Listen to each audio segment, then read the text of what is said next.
जयपुर शहर के यातायात व्यवस्था को सुगम बनाने और पूर्वी जयपुर को शहर के मुख्य हिस्सों से जोड़ने के उद्देश्य से बनाई गई घाट की गुणी परियोजना आज अपनी मूल भावना से भटकती दिखाई दे रही है। अरावली की पहाड़ियों के बीच बनी ये आधुनिक सुरंग और सड़क व्यवस्था कभी सुरक्षित और व्यवस्थित यातायात का उदाहरण मानी जाती थी, लेकिन अब यहाँ नियमों से ज्यादा लापरवाही और ढिलाई का बोलबाला नजर आ रहा है।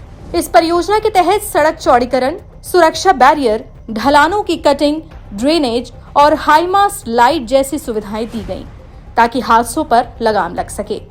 लेकिन सवाल यह है कि जब नियमों की पालना ही नहीं हो रही, तो करोड़ों की परियोजना का फायदा किसे मिल रहा है? सबसे बड़ी विडंबना तो यह है कि जिस सुरंग से दोपहिया वाहनों का प्रवेश प्रतिबंधित है, वहां रोजाना बाइक और स्कूटर बेधड़क दौड़ते नजर आते हैं। परिवहन विभाग और ट्रैफिक पुलिस की मौजूदगी के बावजूद नियमों का खुला उल्लंघन हो रहा है। हादसा होने के बाद कुछ दिनों तक तो सख्ती दिखाई देती है, चालान भी काटे जाते हैं, चेकिंग बढ़ा दी जाती है, लेकिन जैसे ही मामला ठंडा पड़ता है, नियम फिर कागजों में कैद होकर रह जाते हैं। इस सुरंग के अंदर कौन कौन से वाहन जा सकते हैं? सारे जा रहे हैं। अभी तो कोई रोक ही नहीं रही है, बाइक को भी नहीं रोक रहे। अच्छा। कभी कभार महीने 15 दिन पहले तो रोकते थे जी। वो भी अब बंद कर दिया। महीने भर पहले तो पुलिस वाले रोकते थे, अब तो कोई रोकते नहीं, सब जाने दो। पहले उस टाइम जो एक मर्डर हुआ था एक्टिवा से, उस टाइम तो रोक हुई थी, उसके बाद बंद कर दी थी। अच्छा, जब कोई हादसा हो जाता है या कुछ हो जाता है तब तो आ जाते हैं, जब मैदान में आ जाते हैं। जैसे कोई हादसा हुआ तो महीने, 1.5 महीने, 2 महीने तक ज़्यादा सख्ती रहेगी, फिर उसके बाद जाते रहो, कोई ध्यान नहीं है। तो ऐसे में रिस्क हो सकता है टू व्हीलर को दोबारा से? हो सकता है भाई, 2 बार हो चुके हैं ना चांस। एक बार एक्टिवा हुआ है, उससे पहले एक मोटरसाइकिल हुई थी पहले बीच में। बिल्कुल। देखिए, हमारे साथ एक दूसरे और हैं, इनसे भी हम बात करते हैं, इस रिक्शा चालक से, कि किस तरह की यहाँ पर व्यवस्था है। भाई साहब, टनल में कौन कौन से वाहन जा सकते हैं, क्या नियम है इसमें? हाँ, टू व्हीलर जा सकते हैं क्या? टू व्हीलर भी नहीं जाते हैं, मना कर रखा है सरकार ने।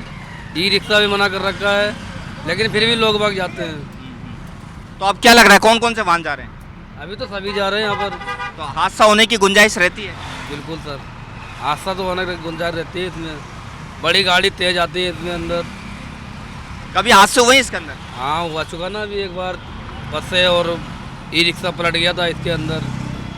जयपुर की ट्रैफिक व्यवस्था कैसी है, क्या कहोगे? ट्रैफिक तो फिलहाल सही है, ट्रैफिक भी बहुत ज़्यादा होने लग गया अब। तो आपने सुना किस तरह से इस टनल के अंदर दोपहिया वाहनों की निषेध है, लेकिन उसके बाद भी लगातार टू व्हीलर यहाँ से गुजर रहे हैं। अब ये देखना होगा कि राजस्थान सरकार और यातायात विभाग कब तक इस पर रोक लगा पाता है। कुछ महीने पहले भी इसी सुरंग के अंदर 2 बार हादसे हो चुके हैं। इन घटनाओं ने ये साफ कर दिया था कि सुरक्षा व्यवस्था में बड़ी खामियां मौजूद है। सवाल ये भी उठता है कि क्या ट्रैफिक पुलिस की सख्ती सिर्फ हादसे के बाद दिखाने के लिए होती है? अगर नियमों का स्थायी पालन सुनिश्चित किया जाए तो शायद हादसों की नौबत ही ना आए। घाट की गुणी सुरंग आज जयपुर की महत्वपूर्ण यातायात धुरी है, जहां रोजाना हजारों वाहन गुजरते हैं। ऐसे में नियमों की अनदेखी किसी बड़े हादसे को न्योता दे रही है। अगर समय रहते प्रशासन और ट्रैफिक पुलिस ने सख्त और स्थायी व्यवस्था नहीं की, तो ये सुरंग कभी भी किसी बड़े हादसे की खबर बन सकती है। घाट की गुणी एवं ट्रैफिक व्यवस्था को सुदृढ़ करने के लिए सरकार के द्वारा एक टनल का निर्माण किया गया। यह टनल 2006 के अंदर बनकर तैयार हो गई। इसके अंदर नियम ये थे कि जितने भी भारी वाहन होंगे वो इस टनल के अंदर प्रवेश करेंगे, लेकिन उन नियमों की यहाँ पर धज्जियाँ उड़ती हुई साफ नजर आ रही है। आप देख सकते हैं किस तरह से टनल के अंदर दोपहिया वाहन सरपट दौड़ रहे हैं। ऐसे में कहा जा सकता है कि ट्रैफिक व्यवस्था जयपुर की काफ़ी लचीली है।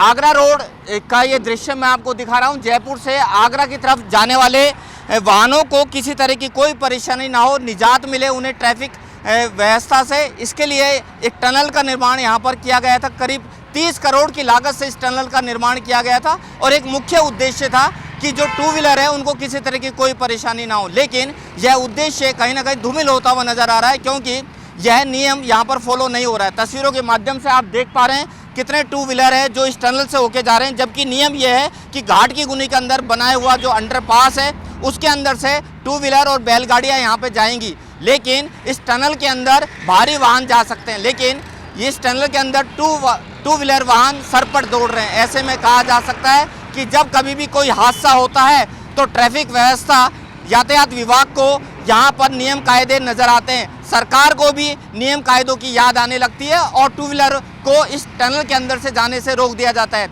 लेकिन जिस तरह से हादसा धीरे धीरे कम हो जाता है, हादसे के दिन ज़्यादा हो जाते हैं और वह हादसा काफ़ी, ऐसे में कहा जा सकता है कि सरकार के द्वारा बनाए गए नियमों को यहाँ पर पूरी तरह से फॉलो नहीं किया जा रहा है। कैमरा पर्सन गिराज सोलंकी के साथ मैं प्रमोद कुमार, पीके टाइम्स जयपुर। पीके टाइम्स की खास रिपोर्ट। सवाल यही है कि क्या हादसे के बाद ही जागेगा प्रशासन या फिर नियमों को स्थायी रूप से लागू करने की जिम्मेदारी भी कोई लेगा।